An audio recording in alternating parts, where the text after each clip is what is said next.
Hey, it's me again.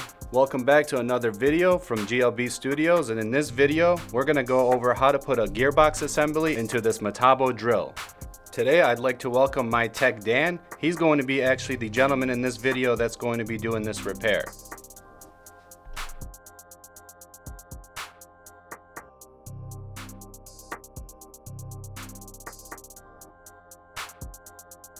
Okay, we have the transmission here, and we got the adjustment piece here, and inside of this adjustment piece is a groove to align it so it's in the right place.